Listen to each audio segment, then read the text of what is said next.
Bienvenidos a su programa La Raíz y la Memoria, y en esta ocasión tengo aquí en mi poder una botellita con una cosa valiosísima que es oro. Y ese oro, ¿por qué creen que lo tenemos hoy? Porque es un tesoro, y este tesoro es representativo simbólicamente del tema que vamos a hablar hoy. Así es. Hoy tenemos a un invitado, Víctor Manuel López Santelices. Perdonen, pero es que es un poco impronunciable pero... y es como Víctor es extranjero, entonces casi. Bueno, entonces su tema principal de Víctor el día de hoy es insuficiencia renal y trasplante. Así es. Él es psicólogo de origen, es maestro, tiene una maestría en cuerpo y salud con los máximos honores. Tiene un estudio, está estudiando el doctorado en estudios interdisciplinarios del cuerpo. Así es. Entonces, Víctor es una persona muy calificada en este campo de la insuficiencia renal. Hasta ahora no he conocido a nadie que tenga esta experiencia de investigación sobre este tema en esa profundidad que él lo ha hecho. Víctor, bienvenido al programa. ¿Quién es Víctor? ¿De dónde sale Víctor? ¿De dónde se construye como la persona que es Víctor? Claro. Bueno, antes que nada, pues muchísimas gracias por la invitación, doctor.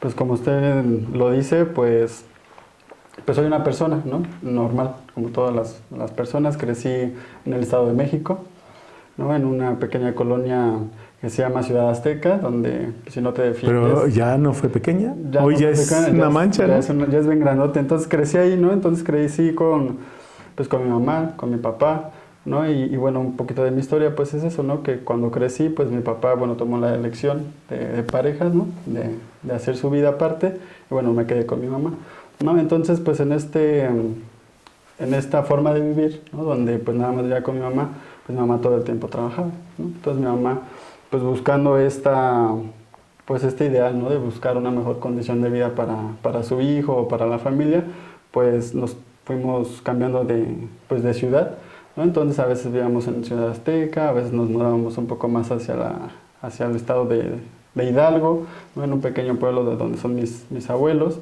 Entonces pues íbamos y veníamos, ¿no? Íbamos y veníamos de diferentes lados. Entonces pues yo crecí así, ¿no? Ya después, conforme fue pasando el tiempo, pues me asenté más, viví mucho tiempo en San Carlos, Estado de México. Y ahí estuve mucho tiempo, ¿no? Ahí pasé gran parte de mi niñez. Ahí estuve, ahí vivimos con mi mamá, vivíamos en un cuarto pequeño, ¿no? Entonces, pues hacía todo lo que un niño hacía, ¿no? Jugaba, platicaba con mis compañeros, pero pues con la característica que casi siempre lo hace uno solo, ¿no? Entonces, eso fue un poco de mi infancia, ¿no? Pues crecí normal, estudié la preparatoria, como todos los adolescentes. Y entonces, pues yo tenía la convicción de que yo quería estudiar para gastronomía, ¿no? O sea, yo sabía que yo quería estudiar gastronomía y cocinar, ¿no? Entonces así fue, ¿no? Estudié, pues las condiciones de vida o las condiciones que tenía mi mamá, pues nada más le permitían pues pagarme como una especie de diplomado. Entonces en este diplomado, pues yo estudié las bases para hacer cocina. O sea, ¿eres cocinero también? Sí, también. Ese fue como algo que... Sí, la verdad es que es algo que siempre me ha gustado. No nos has contado esa pasión, ¿no? No. La verdad es que es algo que estuvo ahí, que siempre ha estado. Mira. Entonces, mi primer trabajo fue en eso, en hotelería, ¿no? O sea, trabajé en hoteles, con mi poca formación que tenía, pues alcancé a entrar a un hotel, pues desde abajo, ¿no? Pues hacer ayudante de cocinero, pues me tocaba cargar toda la verdura, toda la fruta, lavarla, ¿no? Entonces era algo que yo quería hacer con mi vida, ¿no? Pero había algo ahí, ¿no? Que al final, pues había algo que no me hacía sentir completamente... No eras pleno. No era pleno, que sí me gustaba mucho y todo, pero pues llegó un punto en donde pues uno quiere tener una vida pues sana, ¿no? Dices, ay, pues cocino, hago un poco de ejercicio, tengo a mi familia, ¿no? Entonces parece ser que la vida va bien, ¿no? Pero entonces fue ahí cuando tuve una experiencia que cambió mi vida, ¿no? Entonces esa experiencia tiene que ver con la enfermedad, ¿no? ¿Qué te pasó? Bueno, cuando cumplí 18 años, pues me empecé a sentir muy mal, ¿no? Entonces llegué al hospital como casi la mayoría de los mexicanos que llegamos hasta que uno ya se anda muriendo. Entonces llegué al hospital sin saber qué tenía, sin saber qué me estaba pasando, y entonces en ese punto me dijeron, pues ¿sabes qué? Pues tienes insuficiencia renal crónica. Entonces en ese momento fue un shock muy fuerte para mí, ¿no? Porque decía, ¿cómo? Pues si yo hago ejercicio, cocino, como bien, ¿no? O sea, ¿cómo me puede pasar eso, no? O sea, y totalmente, como todo nos pasa, pues desconocía totalmente qué era la insuficiencia renal. No, pues con trabajo sabías que Con cualquier otra razón. enfermedad, ¿no? Ajá, Tú con nomás de razón. comida. Sí, yo nada más Sí, comía, código. ¿no? Entonces yo decía, ¿cómo? ¿Qué es eso, no? Y dijeron, pues sí, pues te vamos a poner un catéter. Le dije, pues quién sabe qué vaya a ser eso, no sé qué sea. O sea, te hicieron una diálisis. Ajá, me hicieron diálisis. Me dijeron, pues ¿sabes qué? Me acuerdo mucho del doctor, ¿no? Que me dijo, pues ¿sabes qué, mi chavo? Pues a partir de ahora te vamos a dializar. Si no te dializamos, te mueres. Tú decides. Dije, pues yo no alcanzaba a entender la profundidad Así del es. asunto, ¿no? Yo decía, pero pues es que no sé qué tengo, ¿no? Entonces, pues dije, pues sí. Ya cuando desperté, pues tenía una cirugía como cesárea, ¿no? O sea, bastante grande y nada más veía que me colgaba una tripa, prácticamente, ¿no? Una manguera en el estómago. Y bueno, ya conforme va pasando el tiempo te capacitan, ¿no? Para dializarte, para llevar un tratamiento sustitutivo, porque al final pues me decían que pues mis riñones ya no funcionaban, ¿no? En términos prácticos, mis riñones ya no funcionaban. Entonces pues eso fue fue el tratamiento que tuve que hacer para poderme mantener con vida, ¿no? Entonces estuve prácticamente 2 años en diálisis. Okay. La verdad es que pues, es una vida muy distinta, ¿no? Porque en ese momento... ¿Dejaste el trabajo? Dejé el trabajo porque es complicado, ¿no? Sí. Yo iba otra vez a trabajar porque la diálisis que yo tenía pues era ambulatoria, es decir, yo me conectaba a una máquina por las noches, ¿no? 9 horas, dormía conectado a la máquina. Entonces era como un cargador, ¿no? Prácticamente. Sí. Entonces me cargaba por las noches, y ya amanecía, me desconectaba y ya hacía. Entonces yo todavía tenía como esas ganas, ¿no? De hacer cosas. Entonces busqué algunos trabajos en el ámbito de la gastronomía y pues es un poco cruel, ¿no? El asunto porque te dicen, ¿sabes qué? Pues no te podemos dar trabajo. ¿Por qué? No, es que yo me siento bien. No, pues es que pues tienes una situación delicada, ¿no? Recuerdo una vez que alguien me dijo, mejor ¿por qué no mejor vas y descansas en tu casa y ahí pasas tus últimos días, ¿no? Entonces todas esas situaciones pues me hacían sentir muy mal, ¿no? Claro. Entonces así fue como fui creciendo, fue como tuve esta enfermedad, ¿no? Insuficiencia renal, 2 años estuve conectado a la máquina. Entonces ahí fue cuando pues abrió otra posibilidad, ¿no? Mi mamá me dijo, bueno, yo te puedo donar un riñón. Entonces dije, está bien, ¿no? Yo lo quería al principio, ¿no? Porque decía, es que tengo un hermano, tengo a mi mamá, y si me muero, ¿no? Y todo un asunto que pasa por tu cabeza, pero al final, pues tomamos la elección de hacerlo, ¿no? Porque, pues desgraciadamente las listas de espera en México, pues son bastante amplias, ¿no? Y cuando tú vas y te inscribes, pues cada año tienes que ir a renovar tu número para ver en qué lugar vas, ¿no?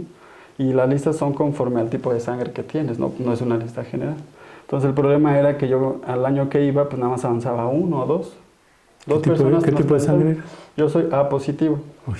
Entonces pues era complicado, ¿no? Entonces fue cuando dije, no, pues de aquí a que me toca unos 100 años, 200 años. Dije, no, pues ya fue, ¿no? Entonces mi mamá me dijo, no, yo te voy a donar un riñón. Entonces yo tenía mucho miedo, ¿no? Tenía mucho miedo de eso. Pero dije, pues lo tengo que vencer, tengo que hacerlo. Entonces fue cuando tomamos la elección en conjunto, ¿no? De acceder a esta parte, ¿no? De tener un trasplante de riñón. Y ahí fue cuando pues cambió mi vida totalmente, ¿no? Porque cuando me enfermé viví mucho tiempo en el hospital, es decir, que iba seguido. Y ahí fue cuando sientes eso que te hace falta, ¿no? Entonces yo veía a las personas, veía a mis compañeros, o sea, alrededor tienes pues personas que están más graves que tú, o sea, niños de 5 o 6 años, ¿no? Con insuficiencia. Con insuficiencia renal, esperando un trasplante, ¿no? Entonces, cuando accedí al trasplante, al lado de mí había personas que tenían trasplante de hígado. Recuerdo una chica tenía 15, 16 años, tenía trasplante de hígado, ¿no? Los demás de insuficiencia renal. Entonces, todo parece ser padre, ¿no? Dices, voy a volver a hacer mi vida, va a estar muy bien poder vivir con un órgano, ¿no? Trasplantado. Pero al paso del tiempo me fui dando cuenta que había algo que no estaba bien, ¿no? Porque yo cada vez que iba al hospital, porque periódicamente tienes que ir para que te revisen, ¿no? Y te digan más o menos cómo va tu riñón, si todo está bien. Entonces siempre tenía alguna complicación, siempre, ¿no? Que estaba tirando proteínas, que la creatinina no estaba normal, ¿no? Entonces siempre pasaba algo. Entonces yo decía, ¿por qué? Si yo no tomo mis medicamentos que te dan, ¿no? Para no rechazar, tomo el agua que me dicen. Salud. Gracias. Tomo el agua que me dicen, ¿no? Hago todo lo que me dicen, ¿por qué me pasa esto, ¿no?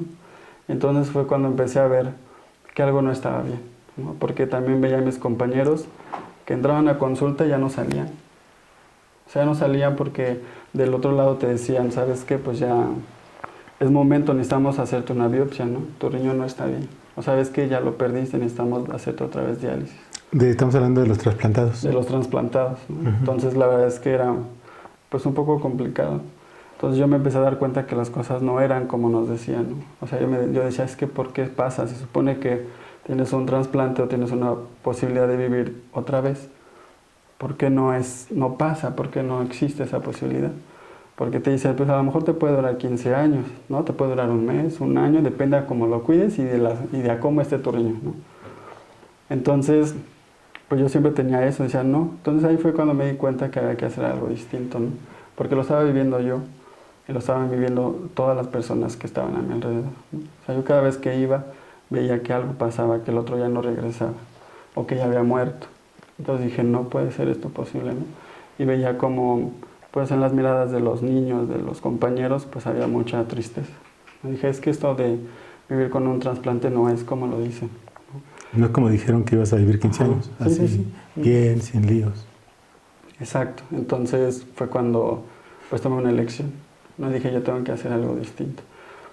Y no sé si esté bien o esté mal, pero yo hice una promesa, ¿no? Dije, si la vida me da la oportunidad de seguir adelante, yo voy a hacer algo por todas estas personas, ¿no? ¿Cuántos años tenías, Víctor? Cuando me trasplantaron tenía 19, 21 años más o menos. 21 años. 21 años cuando me trasplantaron. Y en ese trasplante empezaste a tomar inmunosupresores. Así es. ¿Sigues tomándolos actualmente? Sí, actualmente lo sigo tomando. La verdad es que médicamente te dan una dosis. Yo personalmente he dejado de tomar todas las dosis, ¿no? Es una elección propia, pero sé que lo hago con precaución, ¿no? O sea, no es algo que haga nada más porque no quiero, ¿no? O sea, he podido bajar las dosis y cada vez que voy a mis estudios todo está bien. Hasta ahorita no he tenido ninguna complicación. La presencia de un órgano en tu cuerpo, extraño, digamos, que no es tuyo, ¿cómo lo recibiste? ¿Cómo fue ese trato? Ya. Pues al principio, cuando yo empecé a tener estas experiencias, ¿no? de que no iba bien mi riñón, que algo tenía, pues yo decía, es que ¿qué está pasando, no? Entonces fue cuando empecé a estudiar psicología. Yo tomé la elección, dije, voy a estudiar psicología. ¿Por qué? Porque a lo mejor ahí puedo encontrar. Era algo que me movía mucho, y ahí. Entonces yo estudié psicología y ahí me encontré un maestro, ¿no? Un maestro que me dio y me dijo, pues es que si quieres vivir distinto, pues tienes que vivir distinto, tienes que hacer algo con tu vida. Entonces fue ahí cuando me fui adentrando un poquito al tema, no en términos de investigación, sino en términos de un proceso personal, ¿no? Entonces fue cuando dije, es que el maestro me hacía ver cosas, ¿no? Me acuerdo la primera vez que lo vi, el maestro Juan Campos me dijo, hueles como a viejo. Le dije, pues estoy bien joven, ¿no? Me dijo, hueles como a viejo, entonces... Pero él no sabía nada. Él no sabía nada, ¿no? O sea, hueles como a viejo. Le digo, pues no sé, y me dijo, y ya le platiqué, ¿no? Lo que tenía. Y me dijo que tenía que hacer un trabajo personal para poder vivir bien con mi riñón. Vamos a hacer una pequeña pausa, Víctor, y ahorita vamos a entrar a ese tema que se vuelve cada vez más interesante Claro que sí. tema. Vamos a hacer una pausa, ahora regresamos.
Estamos de regreso en su programa La Raíz y la Memoria con este tema de la insuficiencia renal con nuestro invitado, el maestro Víctor Manuel, así lo dejamos.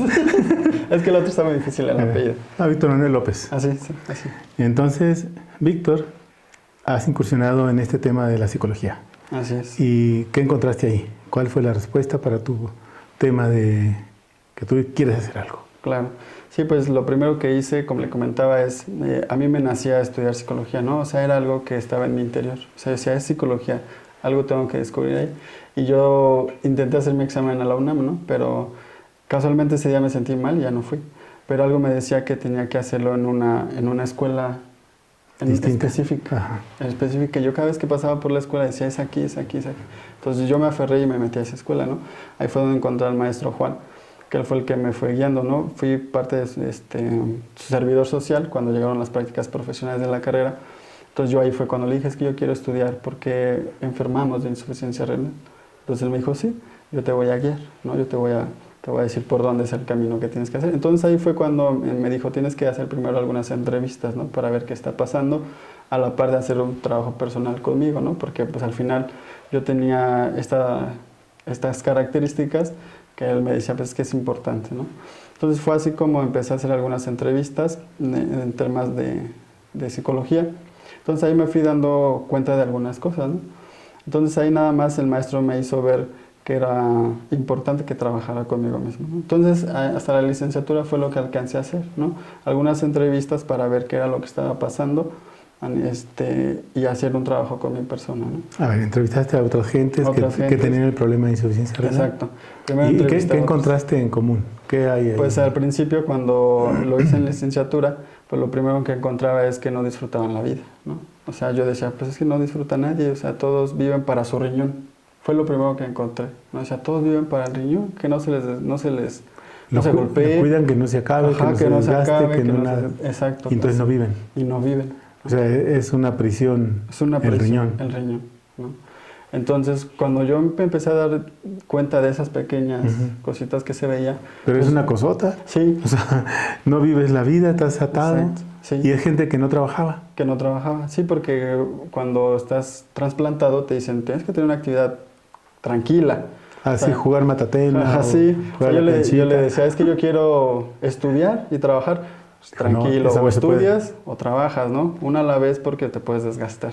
Yo así de, ¿cómo, no? Entonces, en la licenciatura, pues me permití ver esas pequeñas situaciones, ¿no? Ya después... ¿Trabajabas, estudiabas, nada más? Pues es que fue curioso porque para poder ayudarme a pagar la carrera, pues yo tenía, como sabía cocinar, yo tenía un puesto de tacos, ¿no? Entonces vendía tacos por las mañanas, me decían el güero, ¿no? Por las mañanas, güero, 2 de michotes. Y me llegaba a mi casa corriendo, me bañaba y era estudiante, ¿no? Entonces, pues era así. O sea, te quitabas ¿cómo se dice? El mandil y el gorrito. El gorrito y me iba a estudiar, ¿no? Entonces, eso fue lo que alcancé a hacer en la licenciatura. Pero yo quería ¿Tú solo te mantuviste? ¿Te pagaste? No todo. Bueno, pero me refiero, trabajaste, pues. Ajá, sí trabajaba para mis pasajes. No hiciste caso de que no trabajaras. Exacto, sí, yo les dije, ¿por qué? Si yo lo quiero hacer, ¿no? Nada más, pues tomo las precauciones, ¿sí? Y ya. Entonces, eso fue lo que alcancé a hacer en la licenciatura, pero yo quería hacer algo más a fondo. Fue cuando decidí estudiar la maestría en el Instituto de Investigaciones Hawaii, aquí. Y ahí fue cuando realmente pude hacer un trabajo más profundo, ¿no? Encontrar realmente por qué enfermamos de insuficiencia renal y por qué perdemos el riñón trasplantado en un determinado tiempo, ¿no? Ahí fue cuando me di cuenta. A ver, entonces veamos cifras duras, secas, claro, y crueles. La verdad es que ahí fue un impacto muy fuerte para mí porque cuando vi las estadísticas habla más o menos de que 9 millones de mexicanos tienen algún padecimiento renal, ¿no? 9 millones. 9 millones de mexicanos, ¿no? Y entonces yo decía, ¿cómo? Y luego veía que más o menos trasplantaban de 2,000 a 3,000 personas por año. ¿2,000 a 3,000 por año? Por año. Y entonces, nada más hay 9 millones. Y 9 millones. Y yo decía, ¿y los demás? No alcanzan. No alcanzan, por eso están las listas, ¿no? Para que se esperen un rato. Y entonces decía, ¿cómo? Pues nada más trasplantan a 2,000 y hay 9 millones y luego cada año sube casi 1 millón más de personas enfermas. O sea, cada año hay un índice de aumento de la enfermedad y cada año nada más trasplantan otros 300. Dije, no, pues así... O sea, la cifra va a llegar estratosféricamente 30, 20... Exacto. Entonces lo que pasó es que en términos de cifras pues ya no era suficiente los trasplantes, ¿no? Entonces yo lo que veía es que ya trasplantaban. Yo cuando tuve la cirugía, todavía era como más con calma, ¿no? Pero después ya veía que uno tras otro, tras otro. El que sigue, el que sigue, así, prácticamente, ¿no? Entonces los trasplantes se empezaron a dar más masivos, exacto, ¿no? ¿En un día cuántos harán ahora? La verdad es que desconozco la cifra como tal, pero sí, por ejemplo, cuando yo me tocó hacer la cirugía, pues me tocaba a mí y a otros 2, ¿no? O sea, unos 2 o 3. Y eso nada más en un hospital, ¿no? A nivel nacional. Claro, sí. Habría que ver a nivel nacional, pues, el número de trasplantes que se hacen por día. Entonces, las cifras a mí me impactaron mucho porque yo decía, y entonces, la respuesta no está nada más en hacer trasplantes, ¿no? Porque eso no es todo, o sea... Porque después encontraste que ellos fallecían, muchos de ellos fallecían. Muchos de ellos que ya tienen un trasplante decían, pues yo encontré, o te metes en el campo de todas las personas que tienen la insuficiencia renal o tienen un trasplante, y encuentras que solamente de toda la población hay 5 o 6 que tienen 20 años con un riñón trasplantado, ¿no? Y esos pues, son como los dioses de todos los demás, ¿no? Porque al final uno quiere alcanzar eso. Pero la realidad es que todos los demás, pues yo veía 1 año y ya lo perdió, ¿no? 2, 3 años y ya lo perdió, o esos 2, 3 años todo el tiempo tuvo problemas con su riño. Entonces digo, entonces ¿para qué chiste? Apuntó a perderlo, pues. Exacto, apuntar, sí. ¿No? Entonces nos empezamos a dar cuenta que era un problema serio, ¿no? Solamente viendo las cifras era un problema muy serio. Así en aislado nadie se da cuenta. Así, ¿no? Nadie se da cuenta. ¿No? Pero dije, es algo serio, entonces, ¿qué es lo que tenemos que hacer? Pues buscar por qué enfermamos. Necesitamos dar respuestas, ¿no? Necesitamos entender qué es lo que está pasando con la insuficiencia. Porque la explicación que da la alopatía es de origen desconocido. Exacto. Sí, de hecho, personalmente a mí me diagnosticaron con hipoplasia renal. En términos prácticos es pues sus riñones se hicieron chiquitos y ya fue. No sabemos qué les pasó, pero se hicieron chiquitos y no crecieron y ya.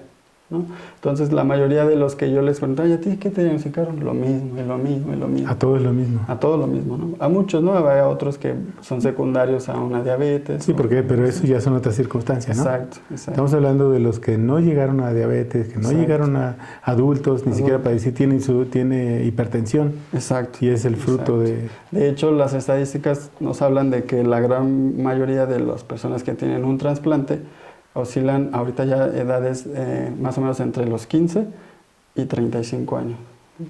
O sea, en ese lapso está la mayor población con insuficiencia renal y trasplante. Digamos, estamos hablando de esos 9 millones, que podrían ser 7, vamos a ponerle, porque los otros podrían ser de diabetes, de otra cosa. Entonces, más o menos unos 7 millones. Es altísima la población. Sí. Si fueran 5, es altísima. Es altísima. Si fueran 3, pues es altísima. Sí, son muchos, la verdad es que sí son bastantes, ¿no? Es mucho. Entonces yo me sorprendí y dije, no, o sea, necesitamos buscar respuestas, necesitamos buscar otra forma de ver la insuficiencia renal, de ver el trasplante, ¿no? O sea, tampoco es de que no trasplanten a nadie, ¿no? Pero necesitamos buscar una condición de vida distinta. A ver, entonces, para nuestros videntes, televidentes, ¿no? Brevemente, ¿qué sería la insuficiencia renal? ¿Cómo se entendería la insuficiencia renal en términos de la alopatía? Y luego en términos de cómo tú la ves. Claro, pues en términos alópatas nos hablan que una insuficiencia renal es cuando nuestro órgano depura proteínas menores o inferiores a una tasa. O sea, es un número, ¿no? Que dice, si ya tu riñón está a menos de esta filtración glomerular, a partir de ahí pues ya hay una deficiencia del órgano y entonces se divide en estadios, ¿no? Puedes tener insuficiencia renal leve, moderada, crónica, ¿no? Que el crónica es cuando ya de plano no hay una función renal. Entonces prácticamente desde la alopatía del riñón se mide en términos funcionales, ¿no? Te dicen, está filtrando al 30%, al 40%, ¿no? Y en la diálisis empieza desde el 20%. Desde el 20% más o menos ya te dicen, ¿sabes qué? Ya es momento de acceder a una diálisis. Pero eso estaría bien, pero ni siquiera llega a eso, porque cuando llegan al hospital, pues ya ni el 2 ya no sirve. Ya no sirve, ¿no? Porque llegan colapsados. Llegan colapsados con una crisis corporal bastante severa, ¿no? Entonces el catéter es de emergencia, no es una cuestión preventiva. A ver si quieres y a ver si... O sea, es de a fuerza y te toca. Ok, entonces estamos hablando de que esta insuficiencia renal estaría en términos de que el riñón no creció. Vamos a ponerlo así, ¿no? Pero entonces, una vez que ya no funcionó, ya se hizo la diálisis, ¿Cuál es el siguiente paso? ¿Un trasplante? ¿O nada más hacer hemodiálisis o hacer diálisis? Ya, pues es que hay dos modalidades desde la medicina alópata, que uno es la diálisis, la otra es la hemodiálisis y el trasplante renal, porque el trasplante renal también está estipulado como una terapia sustitutiva. Ok. ¿No? O sea, es una terapia sustitutiva, Sí. ¿no? Porque médicamente te dicen que no es de que ya tienes un trasplante y ya la libraste, ¿no? Solamente es para mantener una calidad de vida. ¿Por qué? Porque tarde o temprano este riñón lo vas a perder. Nada más es un determinado Porque tiempo. lo ataca el cuerpo. Porque lo ataca, exacto, por el sistema inmunológico que ataca, porque al ser un órgano externo, pues todo el sistema inmunológico pues ataca a ese riñón. Por eso es que se toman los medicamentos inmunosupresores. Te bajan las defensas, en términos prácticos, para que ese riñón se mantenga con vida, ¿no? Entonces, así se vive, ¿no? Eso en términos Alopatía, médicos, médicos, alopatía, ¿no? Pero nosotros hemos encontrado una respuesta distinta, ¿no? A ver, viene tu ronco pecho. La verdad es que lo primero que pudimos ver es que la insuficiencia renal crónica no nada más está en términos funcionales, sino que tiene que ver con una forma de vivir. Eso. Tiene que ver con una forma de vivir.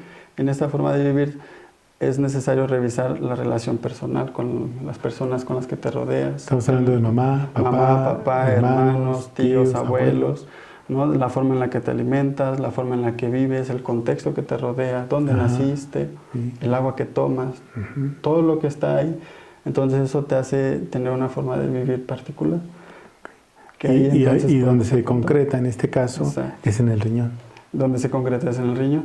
Entonces lo primero que pudimos ver es que la mayoría de estos chicos que tienen insuficiencia renal o que ya tienen un trasplante, lo primero que encontramos fue que todos estos niños o niñas crecen solos.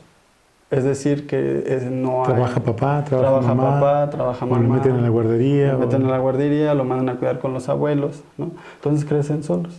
Entonces crecer solos, pues empiezan a tener miedo a la vida, ¿no? Y riñón tiene relación con miedo. Exacto. Entonces si hacemos esa relación desde lo corporal, nos podemos dar cuenta que el riñón tiene una directa asociación con el sabor salado, ¿no? Con el órgano del riñón. Y todos esos niños consumen mucha sal. Y todos esos niños consumen mucha sal, ¿no? Comen que las papitas, ¿no? Como los papás están trabajando todo el tiempo, pues se traen que las salchichas, que los embutidos, o sea, todo tiene sal. Así es. Y luego el niño las papitas, ¿no? Entonces tienen unas pizzas, exacto. Entonces tienen una alimentación bastante cargada en sodio, ¿no? Casi no consumen agua, ¿no? Es una característica. Es una característica, sí. ¿no? Entonces imaginamos que estos niños crecen solos. Entonces eso quiere decir que la emoción se hace presente en la vida de las personas, ¿no? La emoción del miedo entonces toma un lugar muy importante en la vida de estas personas. ¿Por qué? Porque a veces puede llegar a tener miedo a qué, ¿no? Esa es la pregunta que nos planteamos. Entonces si el miedo está ahí, ¿a qué le tienen miedo, no? Entonces había varias condiciones, ¿no? Una, que era que tenían miedo porque a lo mejor el papá era muy violento, ¿no? O el contexto donde se rodeaban era muy violento, ¿no? O a lo mejor tenían miedo a estar solos. O el miedo a que ya no regresaran sus papás. Exacto, que ya no, porque a veces estos papás pues se iban por tiempo. A trabajar, ¿no? Sí. Entonces regresaban hasta la noche.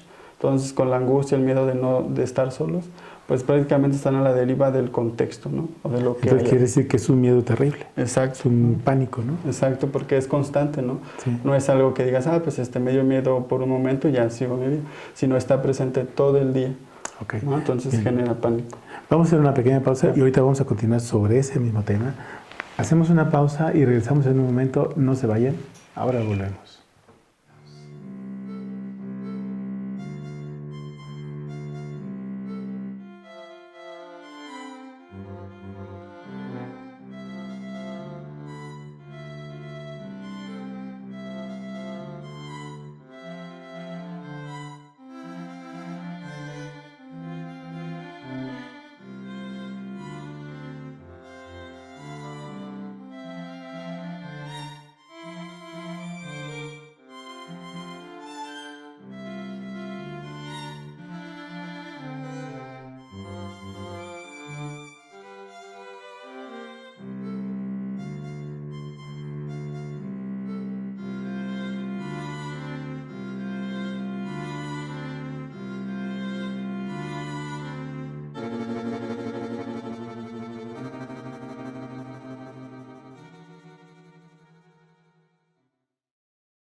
Estamos de regreso en su programa La Raíz y la Memoria con nuestro invitado Víctor Manuel López, que en realidad es un tema que mucha gente le tenemos temor, porque es riñón y da miedo. Da miedo, ¿no? Sí. Una. Y la otra es porque en realidad Víctor es una persona muy valiente. Él vivió el proceso de insuficiencia de niño y luego el trasplante y luego la lucha por hacer que ese riñón no se pierda. Exacto. Pero un acto muy importante que Víctor nos enseña es que vive y se es feliz. Y luego un dato más valioso es que se casa y tiene 2 hermosos hijos. Exacto. Entonces uno dice, a ver, Víctor no es normal, ¿no? Porque todos los anteriores no hacen nada de eso. Exacto. Ninguno de los que trasplantaron, hasta donde sé, no lo hacen. Exacto. ¿Estoy en lo correcto? La mayoría. Sí. La mayoría el no porcentaje lo es bajísimo. Es bajísimo. O ya tenían hijos cuando se trasplantaron algunos, exacto. ¿no? Sí. Pero antes muy Antes poco no. lo hacen. Sí, hablando de un poquito de esta característica, lo que vimos que hace que las personas no vivan pleno lo que quieren vivir es el miedo. Okay.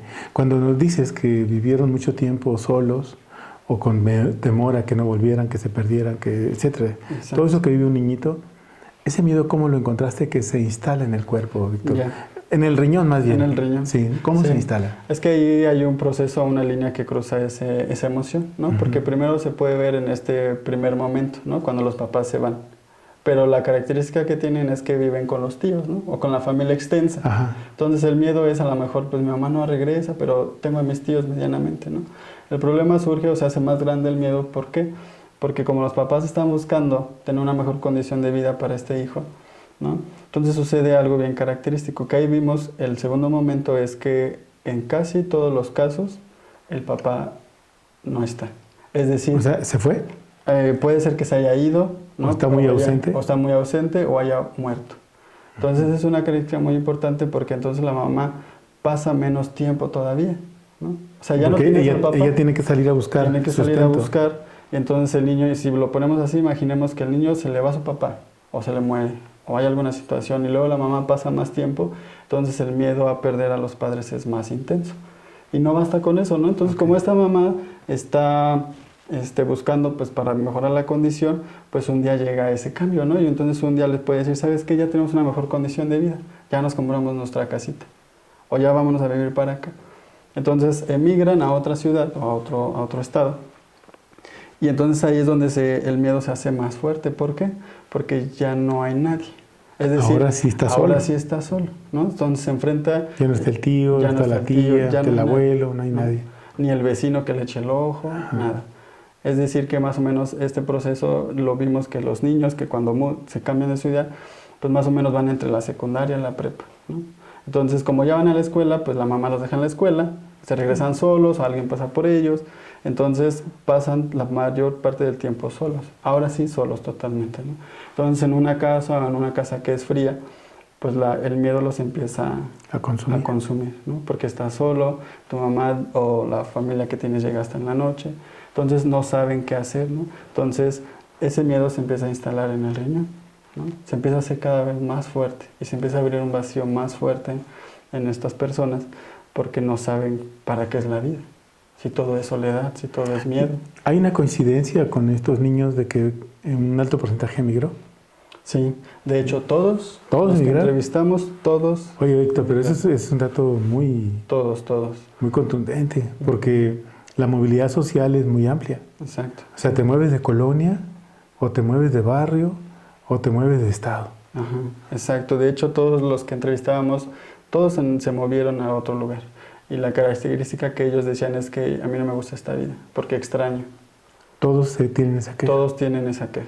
Estamos hablando de que Víctor entrevistó a una gran cantidad de personas con esta condición. Con esta condición. Sí. Entonces el dato es veraz. Contundente. Es contundente. Ajá, porque lo veíamos, ¿no? Entonces todos emigraron, todos tenían este reclamo y todos empezaron a sentir la soledad en su interior. Entonces una soledad que se empieza a hacer cada vez más sutil y a la vez más fuerte, ¿no? Y entonces pero culmina en miedo. Oye, pero debe haber sido más pánico o más terror o cómo se expresa por ellos esta condición del temor, del miedo. Es que imaginemos que está aquí esta persona en este espacio solo, entonces empieza a tener experiencias que abren aún más el miedo, ¿no? Puede ser que en el caso de las mujeres las haya violado el tío, ¿no? Porque como está solo, un tío puede llegar y la puede violar, ¿no? Puede abusar de ella, ¿no? O puedes tener alguna otra situación, ¿no? Un vecino abusa de ti, ¿no? Pues está chavo, pues mándalo al mandado, ¿no? O sea, te chavean, ¿no? O puede ser que a lo mejor los amigos de la escuela, ¿no? Te quitan las canicas, entonces la gente empieza a abusar de esta condición. Y te da más miedo. Y entonces entra el miedo más profundo, ¿no? Pero entonces es un miedo ya de... Sí, de terror. No de la condición, sino ahora de alguien venga y te lastime. Alguien viene y te lastime, exacto, ¿no? Oh. Entonces lo que podíamos ver que había personas que el grado de terror era tanto que empezaron a desarrollar problemas renales, ¿no? Algunos que entrevistamos desde los 6, 7 años ya tenían piedras en los riñones. Tan chiquitos. Tan chiquitos, ¿no? Claro, su dieta era muy rica en sales. Muy rica en sales, ¿no? Su leche, su crema, su queso. Exacto. Y cambia la condición porque como estás solo, comía tienes que cosa. ver qué hacer, ¿no? De comer, y como nada más te enseñan a hacer huevo con jamón o salchichas, esas cosas, pues entonces pues tú sabes, la mamá llega y ahí llena el refri y tú comes todo eso, ¿no? Entonces comes salado, comes los líquidos, no hay una cultura de la alimentación, ¿no? Lleno de azúcar, mucha azúcar, mucha harina, exacto. Mucho carbohidrato. Exacto. ¿Son gorditos casi ellos? ¿O son muy flaquitos? Pues hay de todo. Hay de todo. Hay de todo, sí, es homogénea la población, ¿no? Pero el miedo está El miedo está ahí y está todo el tiempo, ¿no? Entonces eso un día hace que a temprana edad, porque hablábamos de que más o menos se enferman en un lapso de entre 15 y 30 años, entonces el proceso de que toca el riñón ese miedo es rápido.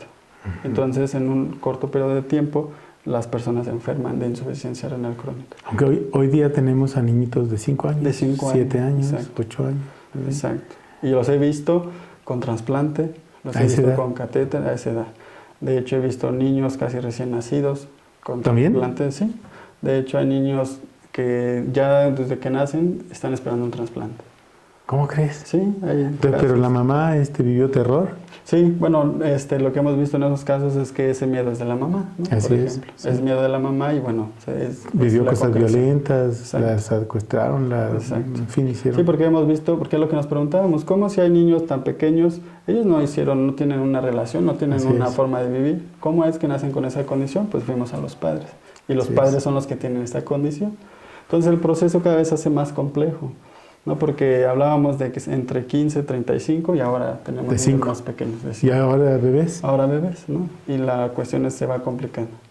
Entonces, un día necesitan un trasplante, ¿no? Entonces, en ese trasplante, pues, buscan vivir distinto, ¿no? Buscan querer hacer una vida distinta, porque el cuerpo se deteriora. Porque si no hay trasplante, muchos de ellos fallecen.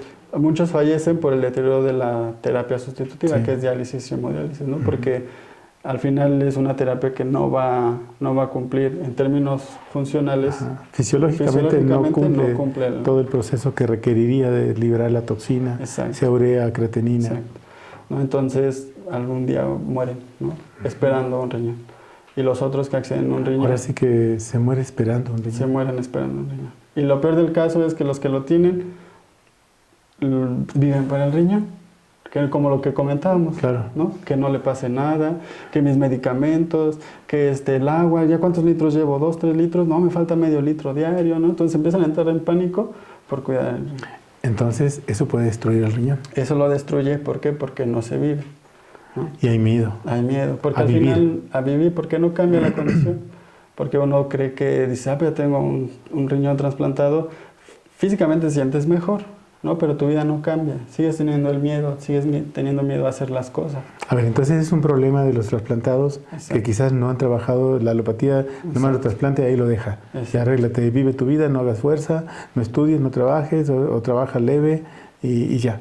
Exacto. O sea, no hay una profundización de opción, de alternativa, de trabajo sobre este campo. No. ¿Está abandonado el tema? Sí, la verdad es que la única recomendación cuando tienes un trasplante es, ya tienes un trasplante, cuídate, esta es la alimentación que tienes que tener, puedes comer de todo, pero con moderación, ¿no? Te va a durar 15 años y si te va bien, pues te va a durar más. Cuídate, tómate tus medicamentos para que no rechaces, toma el agua y vive, ¿no? Eso es todo. Eso es toda la recomendación que hay para vivir con un trasplante. Entonces se oye bien, pero la realidad es que no es así, ¿no? O sea, las personas tienen miedo a perder su riñón. Claro, y eso no hay manera de trabajarlo todavía ahí en ese campo. En ese campo no. No. Entonces tú estás construyendo una propuesta Exacto. sobre el tema. Sí, estamos construyendo una propuesta sobre ese tema para, en primera instancia, enseñarles a vivir con un riñón trasplantado, ¿no? A ver, vamos a ir un poquito antes. Tenemos 9 millones de gente potencialmente enferma, más lo que se acumula en este año. Exacto. Entonces, este pronóstico no es la bolsa de melate, ¿no? Sí. No, es un pronóstico que va a ser crítico. Es crítico. Okay, de hecho, entonces, está siendo crítico. Entonces, a ver, aquí no habría un elemento de orden político, como por ejemplo las guerras contra el narco, el asunto de una política económica que lastima las expectativas de vida, reduce. Sí. Eso también produce miedo. Sí, de hecho, lo que también pudimos observar es que el contexto, como le decíamos, es muy importante, ¿no? Porque eso es una construcción individual, de lo que hablábamos.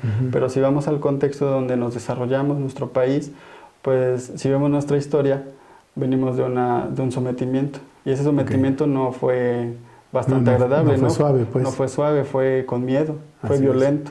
Entonces es una memoria que los mexicanos tenemos, ¿no? Entonces si nos trasladamos ya más hacia acá, hacia la actualidad, pues podemos ver todo ese movimiento, ¿no? La gente tiene miedo a salir a las calles. O sea, tienes miedo de subirte a la combi, tienes miedo de a lo mejor comprarte hasta un carro, ¿no? Pues sientes que te lo roban.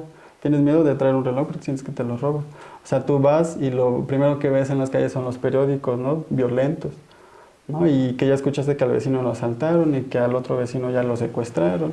Entonces vivimos en una sociedad altamente violenta. Pero eso genera mucho temor. Eso genera temor en las personas porque al final tenemos miedo, ¿no? Pero entonces aquí hay otro elemento nuevo.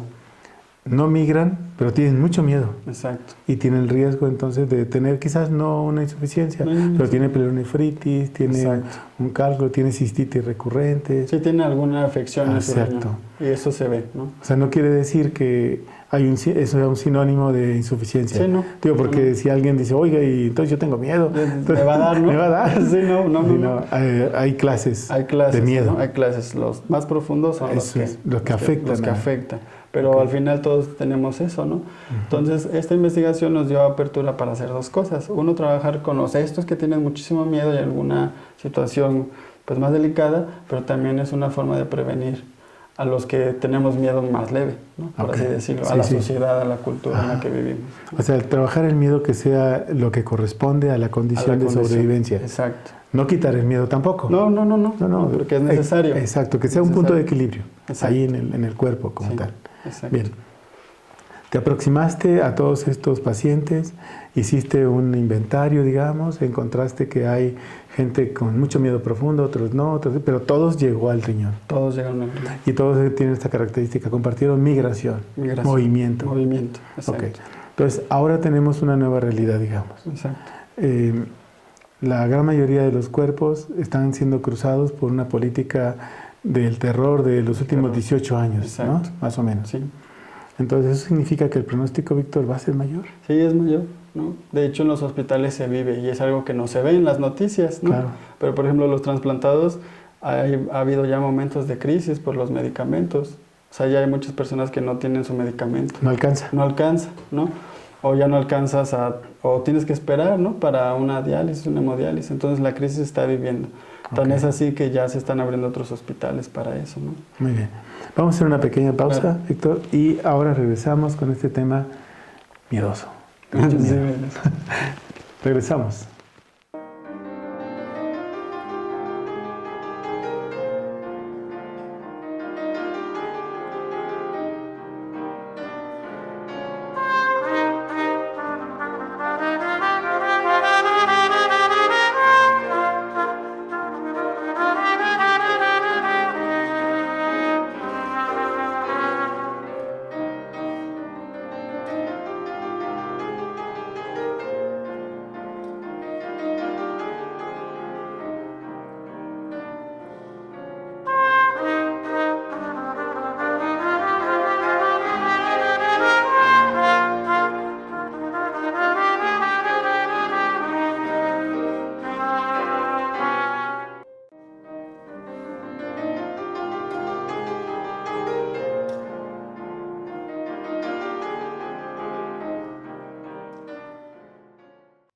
Estamos de regreso en su programa La Raíz y la Memoria con este tema de la insuficiencia renal y el trasplante, que Víctor es una persona que estudia, que lo padeció, que lo está viviendo y que está buscando una cosa muy importante, que es opciones y alternativas a una explicación estandarizada que no da muchos frutos en alguien que ha hecho el trabajo. Exacto. Entonces, ¿por qué no nos hablas de tu propuesta, Víctor? ¿Cuál es la propuesta? ¿Para dónde apunta? ¿Qué es lo que habría que hacer alguien que nos está viendo o que se enteró de que estamos tratando el tema? Claro. ¿Qué hay para ellos? Claro, lo primero que nos dimos cuenta con la investigación, que había algo que cruzaba a todos, ¿no? Que era el que uno no vive plenamente. Eso fue lo... Cuando hablamos, Víctor, que no viven plenamente... Exacto. A lo que me refiero con esto de no vivir plenamente es que todos nuestros participantes, o todos los que tienen insuficiencia renal, quieren tener un hijo, quieren tener un trabajo, se quieren titular, quieren hacer o quieren estudiar una carrera, o quieren tener una familia, o hasta quieren tener un carro, quieren tener algo quieren vivir en sus vidas. El problema es que no lo hacen, ¿no? Porque esa condición de temor hace que uno se encapsule. Se bloquea. Se bloquea. Vamos a ponerle que hay un bloqueo. Ajá, un bloqueo. ¿No? Encapsulado, un bloqueo encapsulado. Un bloqueo encapsulado. Entonces estás así, ¿no? Entonces estás así todo el tiempo. Entonces todo el tiempo es que yo quiero tener un hijo, yo quiero tener una familia, pero no se hace. Entonces dijimos, lo que tenemos que hacer es hacer que la gente despierte. Que no es malo, como decíamos, tener miedo, ¿no? Sino enfrentarlo. Esa es la clave. Claro, la dimensión de ese miedo tú la puedes regular y decir, exacto, a ver, voy a enfrentarlo, ¿no? Exacto, exacto. Entonces lo que buscamos es, en la propuesta está, primero, hacer algo que es bien importante, que a lo mejor se nos ha olvidado hablar, que tiene que ver con el vínculo con la mamá o con la persona que te donó el riñón. Porque eso es bien importante. Parte del proceso que habíamos platicado hace rato tiene que ver que el rechazo del riñón o el rechazo de este órgano tiene que ver directamente con la relación personal que tienes con la persona que te donó el riñón. ¿A qué nos referimos con esa relación personal? Sí. ¿Dale gracias o hacer un acto de reconocimiento? Exacto. Es en diferentes fases. Lo primero que buscamos es de que si tú que tienes un trasplante o que tienes insuficiencia renal, tengas un diálogo directo con la persona que te va a dar un riñón o que te dio un riñón. Es decir, tú tienes que sanar esa relación, porque lo que hemos visto es que no hay una relación sana, ¿no? Siempre se le reclama, ¿no? Siempre hay un reclamo hacia los papás. Entonces, cuando tú sanas esa parte y tienes una relación armoniosa con tu mamá o con tu papá, eso te permite ver primero la vida distinta. Y eso te permite tener un movimiento interior distinto en tu órgano trasplantado, porque si lo vemos en términos prácticos, pues tienes a la otra persona dentro de ti. Una parte está ahí. Sí. Entonces, si yo... Hay que ser amable con ella. Exacto, ¿no? Porque si yo tengo un reclamo hacia afuera, hacia adentro también existe. Así es. Y eso va a tener problemas muy graves, ¿no? Entonces, la primera propuesta es eso, ¿no? Reconciliarnos, vivir bien, vivir en paz, armoniosamente. ¿A eso te refieres como una parte de vivir? Vivir bien, exacto. Vivir bien. Esa es la primera parte, ¿no? Okay. Con los papás. Eso me va a permitir tener una concepción distinta del órgano dentro de mi cuerpo, ¿no? Porque entonces puede empezar un diálogo interior. Entonces a lo mejor un día te puedes poner la mano donde tienes tu riñón trasplantado y puedes hacer un diálogo con él, ¿no? Entonces eso te permite pues tener un diálogo al interior, ¿no? Entonces, ¿qué buscamos con esto? Que este riñón trasplantado sea parte de tu cuerpo, que no sea algo externo. O sea, buscamos que este riñón sea parte como de que esta bienvenido a mí, pues yo te voy a acoger, te voy a cuidar. Y vamos a hacer cosas. Vamos a hacer cosas, ¿no? Si podríamos verlo como metafóricamente, ya son dos haciendo cosas. Exacto, exacto. Entonces lo que buscamos es eso, ¿no? Que primero tengas esta relación sana, ¿no? Y que esa relación sana pase a aun cuando sea una persona que haya sido un cadáver o haya sido alguien, a veces un segundo familiar, ¿no? Exacto. Al margen de eso. Al margen de eso, igual con los trasplantes cadavéricos sucede lo mismo, ¿no? O sea, el diálogo con esa persona que a lo mejor ya no está, pero que es importante porque al final, como usted dice, son dos que están haciendo por la vida. Entonces, en estas formas de vivir bien, primero de relacionarte bien con tus papás, de ir al interior y relacionarte bien, entonces ahora sí, ¿no? Podemos decir, ¿qué quiero vivir? ¿No? Quiero tener un hijo, quiero tener una pareja, un trabajo, ¿qué quiero hacer con mi vida? Quiero estudiar. Entonces, ahí a lo mejor el miedo se hace presente, ¿no? Dices, pues tengo miedo, pero pues agarras tu miedo y lo haces, ¿no? Porque hay que también quizás ver que ese miedo te lo introdujeron. Exacto. Te dijeron, no te muevas mucho, no hagas tanto trabajo, no, A ver, lo otro. Sí, porque todos tienen miedo, ¿no? Perder su riñón. Entonces, por ejemplo, las mujeres dicen, es que yo quiero tener un hijo. Le digo, ¿lo puedes tener? No, pero es que como estoy trasplantada, se me vaya a chispar el riñón, ¿no? O algo le vaya a pasar porque como va a crecer la panza, bueno, el vientre porque vas a tener bebé, pues tienen miedo, ¿no? Entonces, la intención es hacer lo que quieres vivir y tomar sus precauciones, ¿no? Claro. No nada más es, pero lo voy a vivir, ¿no? Me voy a yo me lanzo. Yo me lanzo, no, o sea, también tiene uno que tener un equilibrio, ¿no? Es decir, a ver, ¿qué necesito o qué condiciones yo necesito para poder vivir esto? Entonces me preparo, ¿no? Entonces, en el caso de las mujeres que a lo mejor quieren tener un hijo, pues te puedes preparar, ¿no? ¿Qué necesito? Alimentarme bien, comer bien. Y hablar con más diálogo. Más diálogo, me preparo y lo puedo hacer, lo puedo vivir, ¿no? Y como usted lo dijo, yo lo he podido hacer. O sea, yo quería estudiar. Estudié.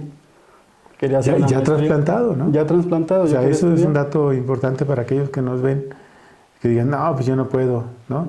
Pero aquí hay un ejemplo vivo. Exacto. De que sí lo pudiste hacer, te casaste inclusive. Ajá, entonces yo también dije, yo quiero vivir esto de ser pareja, ¿no? Me casé, luego dije, yo quiero tener una familia, tengo 2 hijas, y todos me decían, va a salir cucha, o va a salir sin riñones, ¿no? O sea, todo el mundo te mete miedo, ¿no?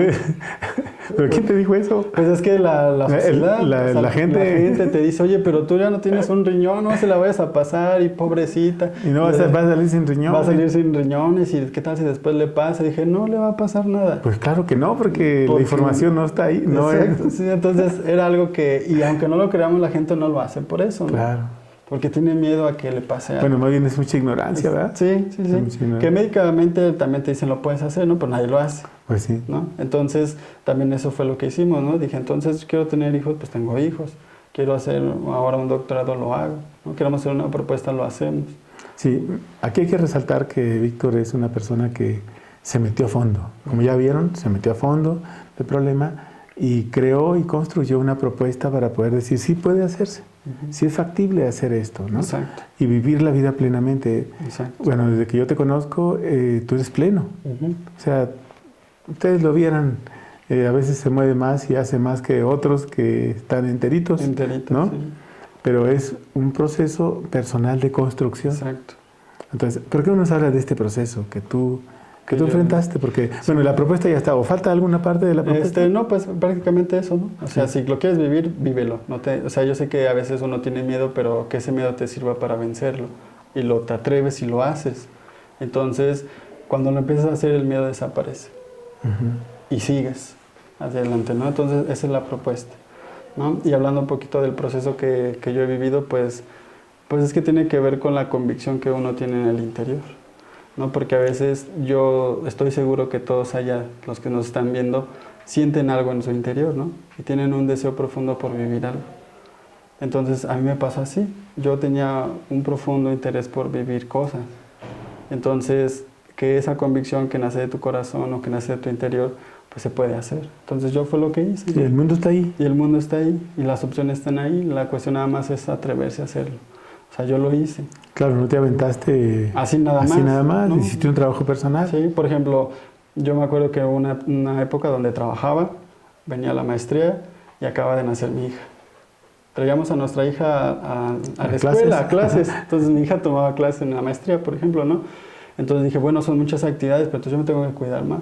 Entonces en la mañana, a las 5 de la mañana, yo había desayunado. Y no era un pan con café, ¿no? O sea, plato de fruta, comida bien. Pan con café. Digo, para quien nos esté escuchando, pan con café. Bueno, pan con café no es un buen desayuno. No pues, es, no es desayuno. No es desayuno. Entonces yo me tengo que preparar para eso, ¿no? Entonces desayuno bien, a las 5 de la mañana yo ya había hecho eso, ¿no? Porque yo sé que las actividades que hago, sé que es mucho trabajo para un riñón que yo tengo, entonces yo tengo que prepararme. Si quiero vivir eso, me cuido, ¿no? Entonces voy a tomar agua, ¿no? Voy a desayunar bien, a tales horas yo tengo que comer y no voy a comer en la calle, ¿no? O sea, hago mi comida. ¿Tus tacos no? ¿Comías tú de tus tacos? Ah, sí, bueno, antes. Digo, pues, o sea. Sí, ¿no? Entonces, o sea, comí... Es una broma. sí, también comía de mis tacos, de mis tacos. Y entonces lo que buscamos es que te vayas preparando para eso que quieres hacer, ¿no? Así lo hemos hecho y la verdad es que nos ha funcionado, ¿no?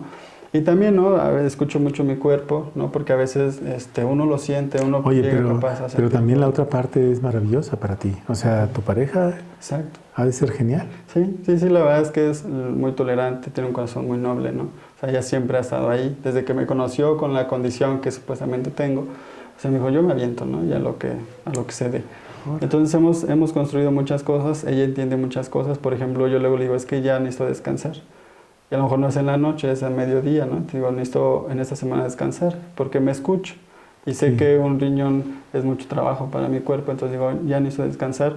Entonces digo, pues me duermo 1 hora, 2 horas y sigo haciendo cosas. ¿No? Entonces la intención es esta, escucharte, prepararte para hacer eso que quieres hacer. Entonces ella es muy comprensiva en eso también.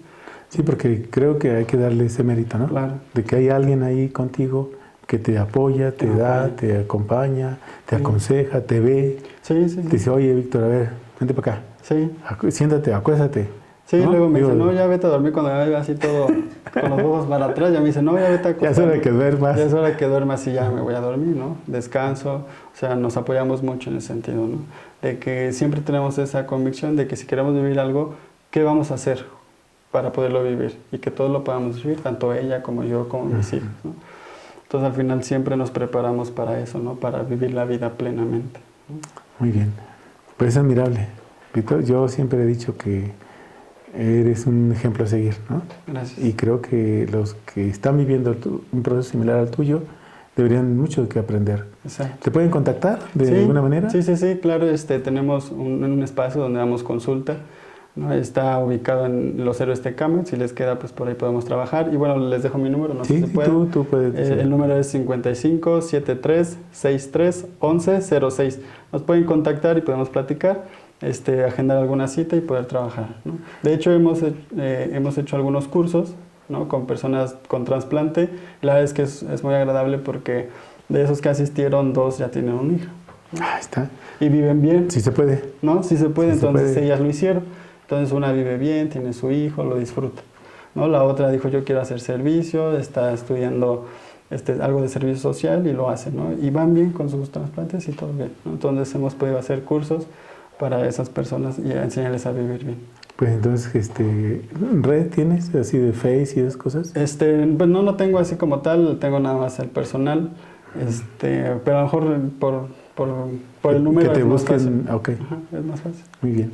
Pues hemos llegado a una parte final del programa. ¿Quieres agregar algo, Víctor? Pues nada más a todos los que nos están viendo, pues que vivan, ¿no? El mundo es para eso, esta vida es para eso, para vivir.